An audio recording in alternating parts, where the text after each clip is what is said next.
guys, so today I want to talk to you a little bit more about rivets. I get asked a lot about how to set rivets, how do I choose the right size, why isn't it setting right, why does it seem to pull through.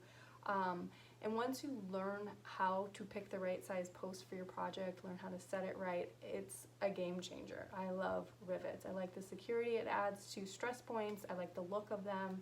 I use them a lot in my patterns, as you've probably already noticed. So in this video, I'd like to show you how to choose the right size post for the materials you're working with. And also I'm going to show you two different tools that I have to remove a wonky set rivet or even a snap, because we've all done it. We've all panicked that we've done it, and we're like, shoot, do we either scrap our whole project, or do we find a sharp tool to try and get under it and try and get that rivet out without ruining our project?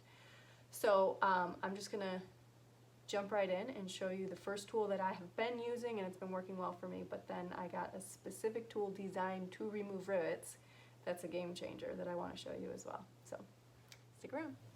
Alright, so first things first, we're going to talk about how to pick the appropriate size post rivet for your project.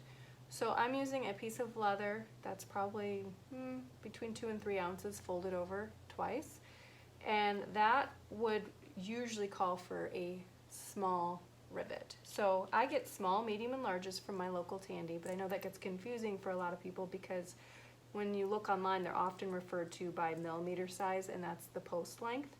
So the large is the equivalent of, say, like a 9 or 10 millimeter. It's quite large. The medium is about an 8 millimeter, and then the small is about 6 millimeters. So this is my primary go-to size. This is what I'll order in bulk, because that's usually the perfect length for the thickness of the materials I'm using. I do keep some larges on hand just in case I'm using a really thick strap that I'm folding multiple layers over.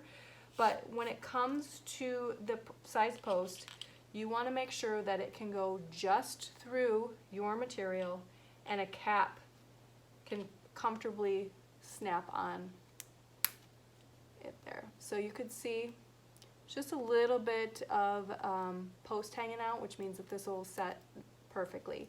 Now I'd like to show you the large. If you only have larges and you're using really thin material and you push it all the way through, that is way too large of a post to try and set, because you put that in your machine, or you try to your hand press or your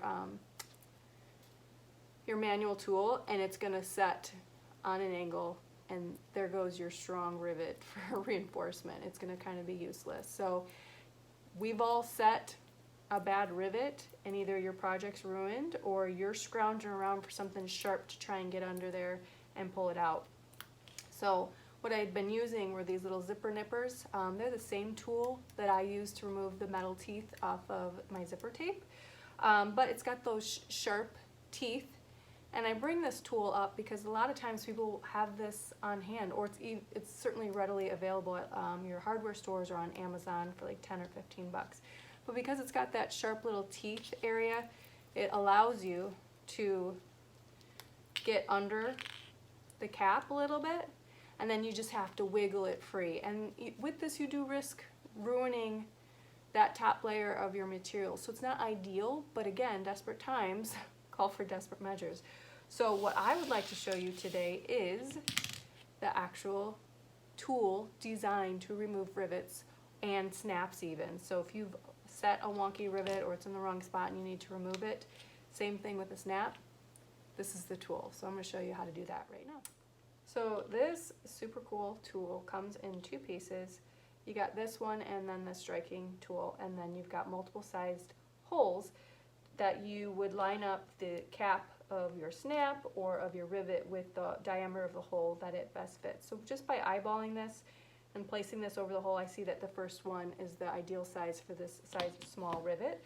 So what you do is you just place it on top, centered over that hole, and you put your striking tool right in the middle of that cap. And you're going to give it a couple strong whacks with your hammer until you kind of feel it give way, and then you know your rivet is set free. There we go, kind of felt it, and you can see it's come right out. So just a couple of whacks and we're good to go with that. Now, same thing with your snap. Either it's a bad set snap or it's too strong for your project, you want to remove it and do a different one. Same thing, you're going to separate that and find the diameter of your cap that fits the best in the hole here. So I think I'm going to go with this center one. So you place it right in the center there, grab your striking tool right in the middle of that cap again, and you're going to keep whacking it pretty hard until you feel it give way.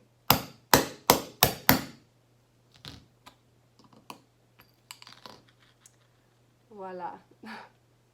So amazing. And then same thing with this one.